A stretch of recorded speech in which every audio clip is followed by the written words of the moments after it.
अस्सलाम वालेकुम।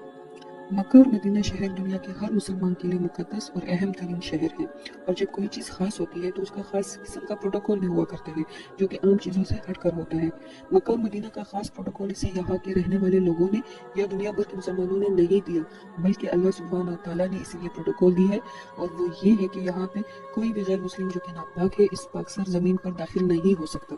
कुरान करीम की सूरह अल-तौबा की आयत 28 के अंदर अल्लाह पाक फरमाते हैं कि ए ईमान वालों, मुशरिक बिल्कुल नापाक है तो इस साल के बाद वो मस्जिद हराम के करीब ना आने पाए, और अगर तुम्हें मोहताजी का डर है तो अनकरीब अल्लाह अपने फजल से अगर चाहे तो तुम्हें दौलतमंद कर देगा। बेशक अल्लाह इल्म वाला और हिकमत वाला है। कुरान करीम की इन आयत के अंदर मक्का शहर में मस्जिदुल हरम में गैर मुसलमानों को दाखिला मुकम्मल तौर पर बंद करने का हुक्म इसलिए दिया गया है क्योंकि ना तो वो उस जगह की अहमियत को समझ सकते हैं और ना ही इसे टूरिस्ट प्लेस से ज्यादा मुकद्दस समझते हैं। मगर इसके साथ साथ मक्का के बाद मदीना भी मुसलमानों के लिए इतना अहम और मुकद्दस है कि यहाँ पर भी किसी भी गैर मुसलमान का दाखिला मुसलमानों के लिए इतना ही तकलीफ दे है जितना कि मक्का के अंदर है, क्योंकि गैर मुसलमान इस जगह की अहमियत को बिल्कुल नहीं समझते। हाल ही में एक इंतहाई अफसोसनाक वीडियो मदीना मुनव्वरा के बाहर से देखी गई, जो कि एक भारतीय जनता के पार्टी के मिनिस्टर को मदीना के बाहर मीडिया और सऊदी ऑफिशियल के साथ मदीने के दौरे पर स्टेट प्रोटोकॉल के साथ देखा गया।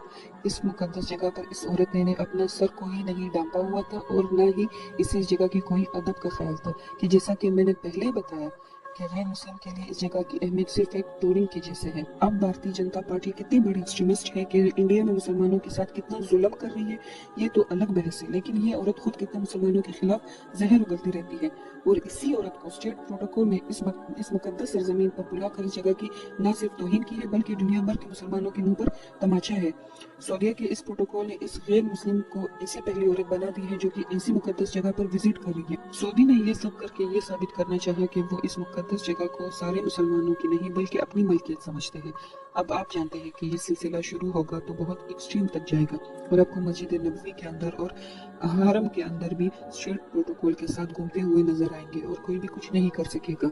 जैसे अभी सब खामोश हैं, सिर्फ मस्जिद नबवी नहीं बल्कि इस औरत को जबल अहद और मस्जिद तूबा का भी दौरा कराया गया, और मुसलमान इस खुशी में इसके साथ ऐसे सेल्फियां ले रहे थे जैसे ये बहुत ही कोई बड़ा बरकत का काम है, या फिर इस औरत ने ऐसा कोई बड़ा मार्का सर अंजाम लिया है जो कि इससे पहले कोई नहीं कर सका। शर्म से डूब मरने का मकाम है। हालांकि ये औरत हज के लिए भेजे जाने वाले हिंदुस्तानी मुसलमानों की सहूलियत का जायजा लेने के लिए पूरे वफ्द के साथ यहाँ पर आई थी, लेकिन जो औरत खुद मुसलमानों के खिलाफ नफरत के लिए जानी जाती हो, इसे हज के लिए आने वाले मुसलमानों की सहूलियत की फिक्र हो रही है।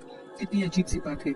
लेकिन असल मामला कुछ और है। असल में सऊदी अरेबिया एक इस्लामी मुल्क है, और सऊदी अरेबिया के अंदर हिंदुस्तान के लाखों लेबर काम करते हैं जो कि हर साल यहाँ से पैसे कमाकर अपने मुल्क वापस बेचकर हिंदुस्तान की इकोनॉमी को सहारा देते हैं, और पिछले कई सालों से हिंदुस्तानी मुसलमानों के साथ जुल्म की वजह से हिंदुस्तान और सऊदी के ताल्लुक में काफी खराबी चल रही है। ये किसी भी मुसलमानों से किसी भी किस्म की हमदर्दी की बुनियाद पर नहीं है।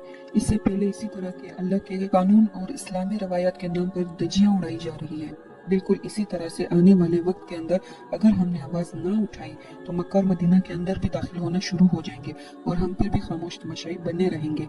इससे पहले भी कई गैर मुस्लिम टूरिस्ट मस्जिद नबवी में दाखिल होने की कोशिश कर चुके हैं, जैसा कि ये एक वीडियो जो कि काफी पुरानी है। कुछ अर्सा पहले कुछ वेस्टर्न लड़कियां वल्गर लिबास के अंदर मस्जिद नबवी को एक टूरिस्ट प्लेस समझकर यहाँ दाखिल हो गई, जिन्हें सऊदी पुलिस ने समझाकर बाहर भेज दिया। मगर आज जिस तरह एक गैर मुस्लिम औरत को स्ट्रेट प्रोटोकॉल के साथ अंदर जाने की इजाजत दी गई है, वैसे ही सऊदी आगे जाकर के गैर मुसलमानों को यहाँ घूमने फिरने की इजाजत दे देगा, और दुनिया भर के मुसलमान चाहकर भी कुछ नहीं कर सकेंगे। मगर हम सब ने मिलकर सोशल मीडिया पर इनके मुतालिक सवाल उठाकर इन अथॉरिटीज को शर्म दिलवाकर इसे रोकने की कोशिश जरूर करनी है, कि शायद अल्लाह के खौफ से ना सही तो वो अवाम के खौफ से अपनी इस्लाह कर ले। शायद कि इनके दिल में उतर जाए ये बात। अल्लाह ताला हमें समझने की और नेक अमाल करने की तौफीक अता फरमाए, आमीन। बाकी आप इस बारे में क्या सोच रखते हैं कमेंट सेक्शन में अपनी कीमती राय जरूर दें। शुक्रिया एंड अल्लाह हाफिज।